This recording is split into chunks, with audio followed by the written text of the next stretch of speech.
Halo teman-teman semuanya, apa kabarnya? Semoga dalam keadaan sehat selalu. Saya Ence Chin dan kali ini kita kedatangan lensa zoom yang boleh dibilang sangat unik ya. Lain daripada yang lain untuk Sony E-mount.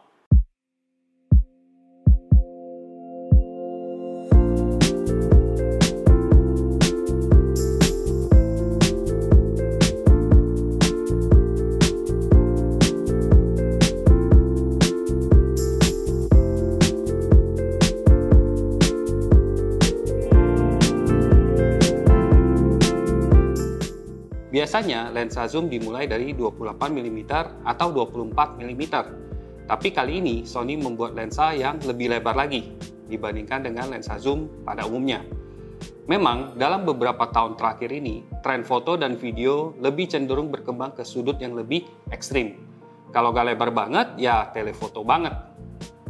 Tapi biasanya kalau teman-teman perlu lensa yang lebar sekali, biasanya pilihannya adalah 16-35 mm atau lensa fix seperti 20 mm f1.8. Lensa-lensa tersebut sebenarnya sangat baik, tapi di lapangan kadang-kadang terasa kurang fleksibel. Jadi teman-teman yang ingin sudut ultra lebar dan sekaligus bisa zoom ya ke telefoto atau ke standar, perlu membawa dua lensa biasanya. Nah, Sony FE20-70 mm ini termasuk lensa yang serbaguna karena mencakupi jarak fokal dari yang sangat lebar, tapi juga bisa di zoom sampai 70 mm atau sudah termasuk medium telefoto. Sebelum kita lihat kualitas gambar dan kinerja autofokusnya, yuk kita lihat dulu desain lensa ini terlebih dahulu. Sekilas kalau kita lihat, lensa ini seperti lensa zoom menengah pada umumnya. Ukurannya sedang dengan berat di bawah setengah kilogram. Masih tergolong ringan menurut saya, hampir setara dengan lensa Sony Zeiss 24-70 mm f4. Bedanya ini lebih lebar lagi ke 20 mm. Dan seperti lensa-lensa Sony pada umumnya, di bodi lensa ini ada tombol-tombol dan tuas. Salah satunya adalah focus hold yang bisa dikustomisasi menjadi fungsi yang lain. Ada juga aperture ring, sehingga kita bisa ganti nilai bukaan langsung di lensanya. Aperture-nya juga bisa diatur mau clickless atau clicky. Ada tuas yang baru bagi saya dan mungkin juga teman-teman yang lain ya, yaitu iris lock ya. Tujuannya untuk mengunci aperture ring di lensa. Cara menguncinya adalah putar ke A dulu, baru kita kunci iris lock-nya. Selanjutnya, aperture lensa akan terkunci. Tadinya saya pikir A itu maksudnya otomatis, tapi ternyata kalau kita kunci ke A, artinya kita bisa ubah aperture di bodi kamera, seperti mengoperasikan lensa yang tidak memiliki aperture ring. Tapi kalau kita kunci iris lock-nya di posisi bukaan lensa di f4 atau sampai f22, kita tidak bisa memilih A lagi karena sudah terkunci ya. Dan bukaan lensa yang aktif adalah bukaan yang tertera di aperture ring di lensanya. Jadi kita bisa memilih mau kendalikan aperture lewat bodi kamera, yaitu A, atau langsung di lensanya sendiri. Menurut saya, pilihan iris lock ini sangat berguna, supaya kita tidak mengubah nilai aperture lensa tanpa sengaja. Ngomong-ngomong, lensa ini termasuk lini G atau G line, alias lensa yang cukup premium, tapi di bawah G Master. Menurut pengamatan saya, dari elemen-elemen lensa yang digunakan, kualitas motor fokus, kelengkapan tuas, tombol, dan juga ada aperture ring, saya merasa ini seperti lensa G Master ya, tapi yang sedang menyamar. Nah, kalau kita teliti lebih lanjut, lensa ini punya kekurangan juga nih. Misalnya nggak punya stabilization. Tapi sebagian besar kamera Sony yang full frame sudah punya stabilizer di body, jadi sebenarnya ini bukan masalah besar. Soal ketajaman gambar, teman-teman juga tidak perlu khawatir, karena dari 20 mm sampai 70 mm, hasil fotonya tajam dari bukaan f4 sampai f11. Untuk f16 sampai 22, ketajamannya agak menurun karena ada efek difraksi.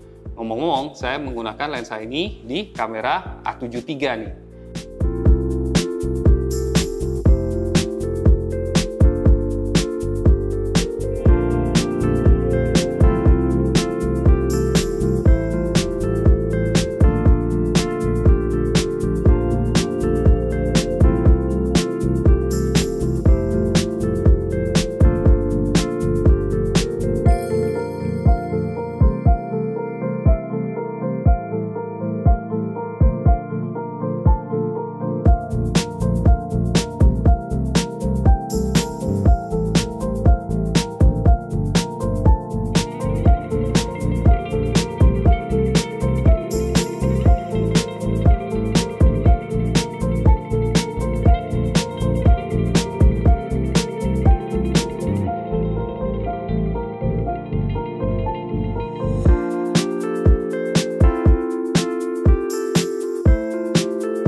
Lensa ini memiliki bukaan f4 konstan. Berarti kalau kita pakai untuk misalnya foto yang ingin latar belakangnya blur, itu tidak akan seblur lensa fix yang berbukaan besar seperti f1.4. Dan kalau kita motret atau ambil video di kondisi gelap, ya tentunya kita harus meningkatkan ISO yang lebih tinggi. Sehingga itu bisa juga menurunkan kualitas gambar karena munculnya noise. Kalau kita foto dengan RAW atau JPEG, sebenarnya ada built-in profile correction yang otomatis akan mengkoreksi distorsi atau cembung. Tapi meskipun demikian, kalau kita foto atau video di 20-24 mm, distorsi masih akan terlihat. Terutama kalau kita foto pemandangan atau arsitektur. Tapi kalau kita zoom ke 35-50 mm, itu sangat aman sekali, sangat tajam sekali. Dan kalau kita zoom sampai maksimal 70 mm, nah nanti kita akan bisa lihat sedikit cekung kalau kita benar-benar teliti.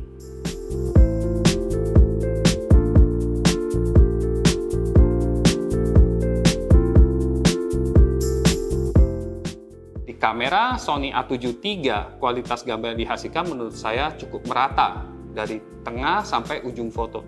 Dan performa yang terbaik saya dapatkan di sekitar 35-50 mm, di mana ketajamannya sangat merata dan juga distorsinya sangat minimal. Salah satu fleksibilitas lensa ini adalah dia bisa fokus cukup dekat. Di 20 mm dia bisa 30 cm dari kamera, dan kalau 70 mm 25 cm.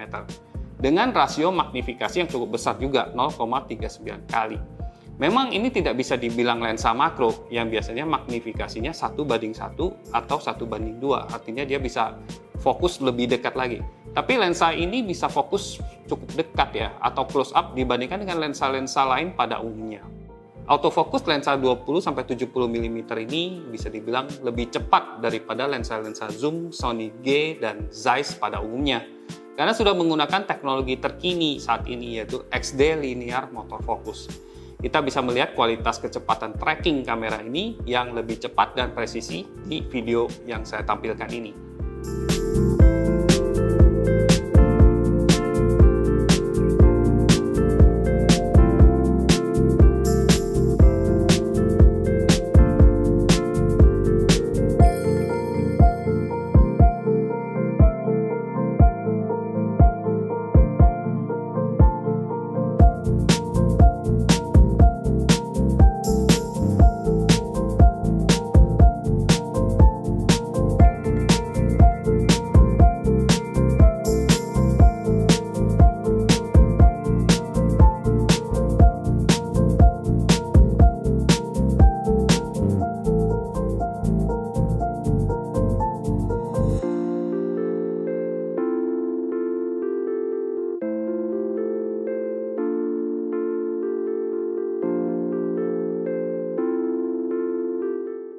Bagi sinematografer yang suka menggunakan manual fokus, linear motor focus juga sangat membantu, lebih responsif dan presisi daripada lensa-lensa mirrorless pada umumnya.